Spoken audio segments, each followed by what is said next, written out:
Today I'm going to talk to you about the Eberlestock J79 Skycrane II pack system. Many people have a misperception that this pack is larger than it is. Although it's very versatile and can be made to be very large, it's designed to be relatively compact in its initial compact state.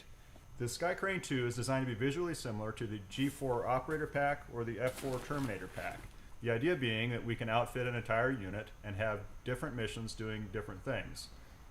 In other words, a sniper might have the Operator Pack, a radio man or mortar man might have the Terminator Pack, and another specialist mission would have the J79 Skycrane II, all of them looking somewhat similar to people observing the unit. The frame of the J79 is a really good internal frame designed to be as light as possible and stable and to hold a load very close to your body.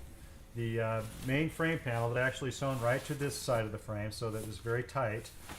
For vertical support of the pack we have aluminum stays, which we choose because we can remove them from the pack by pulling open this flap and exerting the stay. You can bend it to the contour of your body so that it fits you perfectly. The harness itself moves up and down on a ladder that allows you to vertically place the shoulder yoke exactly where you want it. In addition to the aluminum stays, the pack has a plastic frame sheet, which is just a flat piece of plastic that follows the contour of the stays that provides as good of comfort and support in an internal frame pack as you can get. When you purchase the J79 Skycrane II pack system, you're really buying 3 packs that can be used in combination or separately. The system works pretty seamlessly regardless of which one of those pieces you're using, whether all together or whether using an independent piece. Starting on the top of the pack, we have the Fanny Top LP1 pull-off fanny pack. It can be worn crossbody as a courier pack or around your waist as a standard waist belt. It's held on with the compression straps that dual to both compress the top pack and hold it to the pack. And if we unlace them from the pack, then this pops off and you have a pull-out fanny pack waist belt. While mounted to the pack, it works seamlessly as a top pack to the pack with a large compartment, a hydration compartment, and a small padded accessory compartment. The nice thing about the fact that there's a hydration compartment in the fanny pack is that you can have this set up as a go bag and remove it from the pack with your emergency essential gear and have the most compact piece to run off with. At first glance, the Skycrane pack appears to be a conventional backpack. We always expect a pack to be basically what a Marine customer of mine described as a garbage bag with straps. This is not that animal. This pack, as I said earlier, has 3 different pack components. The outer shell pack works as a full-scale, full-format, load-bearing backpack. It's an incredibly good system for moving a heavy load on your body. As we open up the Skycrane II, we find that embedded in the core of it is a smaller pack that we call the little brother. So if you notice, we're going from a compact mode to an expanded mode just by undoing the compression straps and opening the pack up. If this is the scale pack that you need, then you have a very nice full front loading, full format backpack. The G1 Little Brother pack can be used by itself, or as it is mounted in the pack right now, it forms the core of the J79 Skycrane II pack system. The nice thing about the pack when it's in this scale is that you wouldn't know that there's a little pack in the middle of it. The little pack itself serves as the heart of the pack with full frontal access to the main compartment of the J79 system. On the outside of the front panel and on the inside we have a full lining of Mollair Pals webbing so that you can mount accessories on it and have direct access to them on whichever side of the panel you're using. Once you've opened the front panel, you have full frontal access to the interior of the pack with Pals webbing lining both sides of the main compartment, tuck pockets around the bottom of it for organizing small sundry items. The radio rack in the back wall serves not only to hold a radio but also for any gear rack that you want to keep discrete large objects separated from the rest of the load in the pack. To access it, you just undo these buckles on the top, set the radio in there, and wrap it back in, holding it in place with the cross straps. On the back wall of the interior of the Little Brother pack, you have 2 hydration sleeves, giving us 2 more places in the system to put water. All in all, in the entire system, you have a hydration pocket in the top pack, hydration sleeves on either side of the main J79 pack, or 2 hydration mounts inside the Little Brother pack. So it's not that you're going to carry that much water, but the point is that you can put water in this pack wherever you want it. When we're going to remove the little brother pack from the system, you simply unzip it. Unhook and unzip.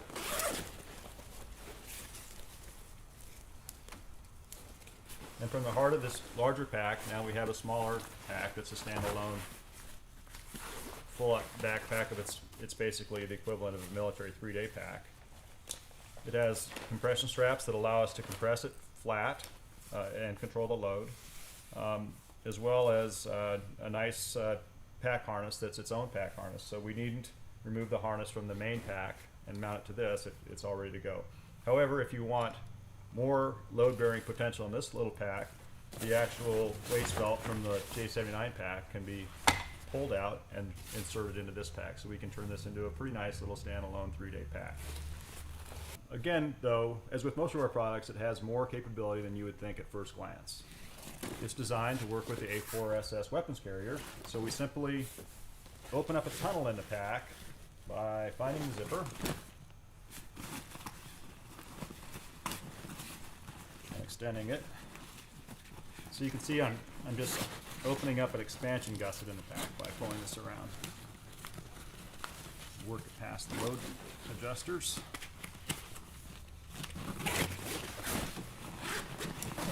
And voila, we have a place for the A4SS scabbard to go in. It slides in like this.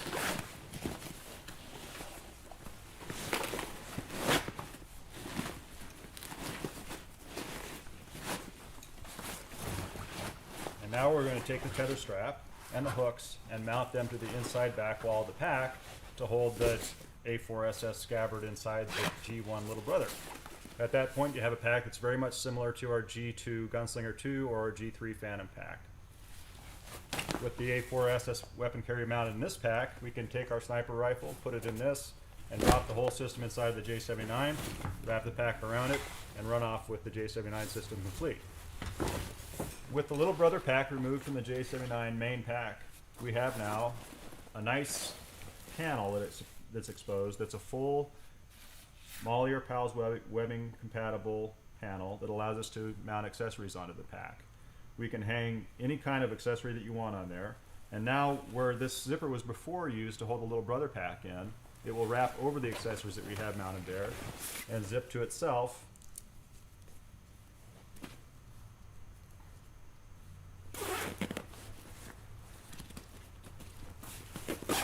And now with the re-rigging of the compression straps, we can come around and turn this back into a more compact, very lightweight load-bearing pack. The pack in this, guys, weighs about 6 pounds only.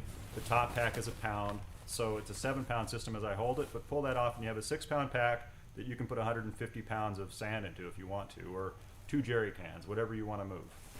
To demonstrate the load-bearing potential of this pack, I'm just going to show you an example.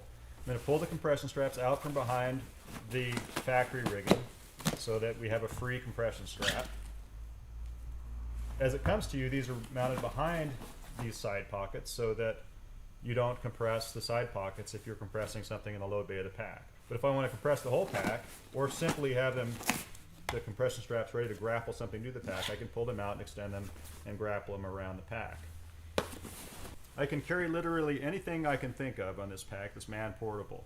So if, for example, I wanted to carry a traditional 50-gallon military duffel bag, I simply undo the pack, open up the load space, drop the duffel bag onto it,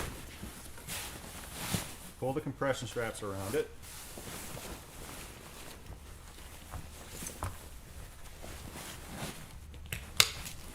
tighten the compression straps up,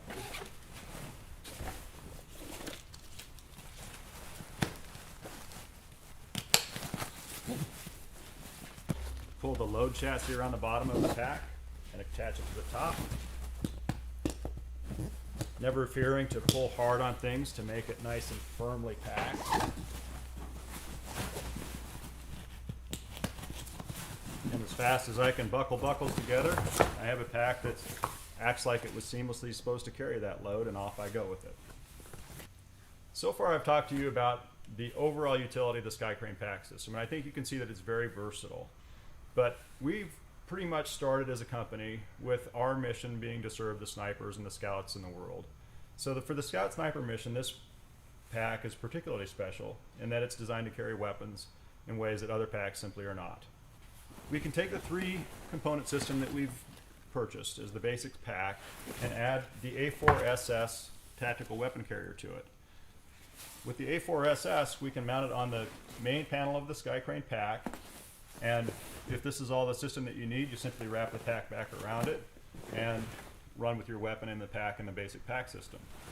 Or we can mount the A4SS into the G1 little brother pack and put those two into the core of the pack and run with it that way with the whole system. We need to take the G1 little brother pack and the A4SS out separately, then they would come out separately.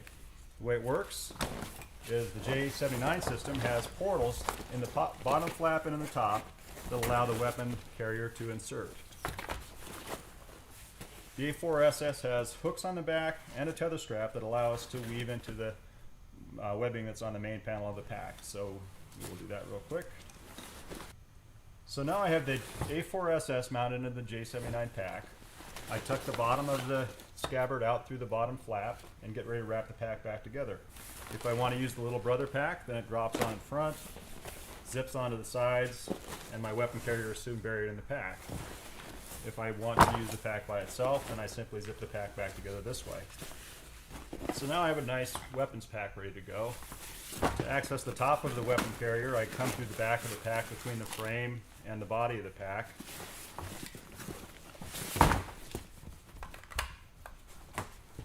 And the weapon simply slides in there.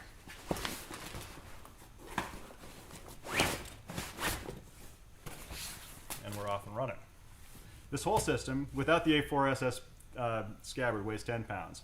You have a 3-pound core pack, a 6-pound outer pack, and a 1-pound fanny pack. So here you have the J79 Skycrane II system in about a 5,000 cubic inch capacity with the A4SS scabbard mounted into it. To insert the weapon into the scabbard, we open the zipper on the top portal of the pack and simply slide it in. At this point, we see one of the secrets of the Eberlestock systems, and that is that we can make our new rifle scabbard compact and make a sniper rifle disappear inside of this pack. So we can take our folding rifle, stick it inside the pack, and pull the top of the pack over the top of it, and have a very discreet rifle-bearing, load-bearing pack.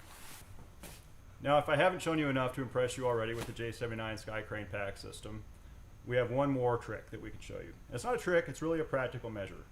This pack as it stands is a 5,000 cubic inch pack. It's a good system for holding a load, a bulky load fairly close to your body and transporting it. However, sometimes we need to carry more gear. I showed you earlier how we could just put a duffel bag inside this pack.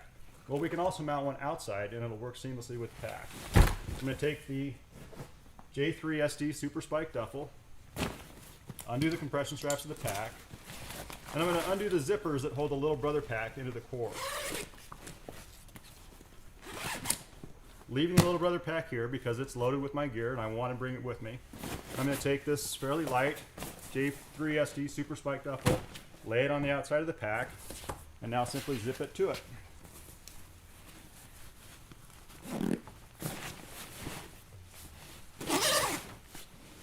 Okay, so now we're zipping it, the Super Spike duffel to the pack, and as before, we're just going to come around it with the compression straps and wrap it all together. Our packs with these big compression straps are always meant to be used where you bundle the load back to your body to hold it tight, nice and tight. Because at this point, there's no question this is a big, bulky pack. But I've worn it personally with 100 pounds plus in it, and I can wear it all day long very comfortably, simply by rigging it properly.